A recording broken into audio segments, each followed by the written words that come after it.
Elon Musk said today he's buying San Francisco-based Twitter to, quote, help humanity. In a message to advertisers posted on Twitter, Musk said he doesn't want the platform to become what he calls a free-for-all hellscape where anything can be said with no consequences. He says he's acquiring Twitter because it is important to the future of civilization to have a place where a wide range of beliefs can be debated in a healthy manner without resorting to violence. Now, some industry experts say Musk has a track record of overconfidence, which could create problems at Twitter. Overconfident leaders get their organizations into all sorts of trouble. And Musk provides many examples, including his poorly conceived tweet about taking Tesla private, having funding lined up that wound up in an investigation by the SEC.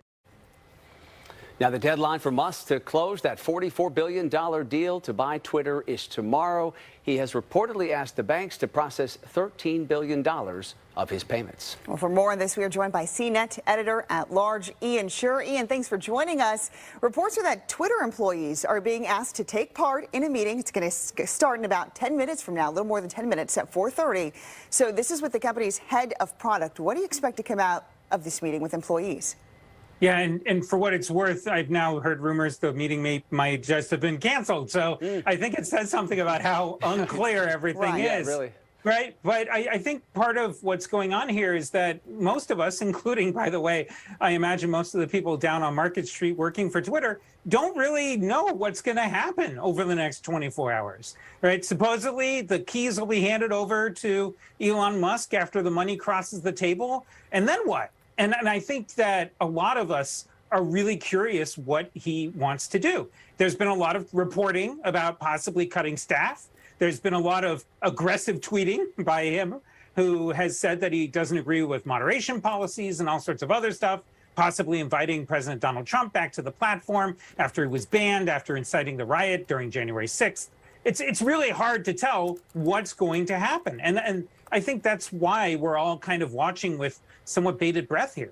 Yeah, trying to sort this all out. Obviously, we know that Elon Musk is denying the plans or the rumors that he plans to cut 75% of Twitter's workforce. But it is somewhat clear that there are going to be layoffs to some extent. How is that affecting morale inside this company? And what would that mean for sort of the structure and the organization of Twitter during this time of transition? Yeah, I think if I worked for the Berkeley Business School or Stanford Business School, I would be trying to get something written about this and create a case study, because I cannot imagine any morale getting lower over the last few months than what the Twitter employees have been going through. I mean, they've been trashed on Twitter by their new owner. They have been criticized endlessly.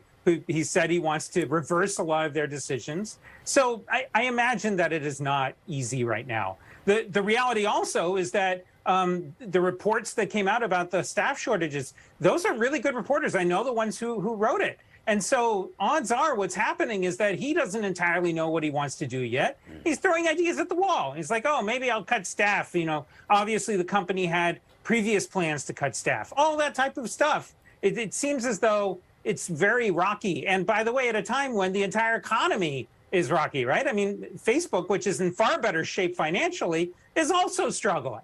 Yeah, and really quickly before you go, because we don't have much time, but Musk has tried to reassure advertisers that Twitter is not going to turn into a place where people can just say anything without consequences. Do you think that is convincing? Do you think it's going to work? I mean, Twitter struggled to be a place that handled their moderation well in the first place, right? And if he's going to cut any staff, I think this problem gets a million times worse. So to me, the real question is, how do you make sure that that place is an inviting place that he says it'll be? So far, as I've heard, nothing has convinced me, but maybe there's something he knows that I don't. Yeah, we have to wait and see what he does, especially in terms of content moderation here moving forward, and obviously the layoff picture as well. We have to leave the important conversation there. CNET editor-at-large Ian Sherr, always appreciate the insight. Thanks for coming on. Thanks for having me.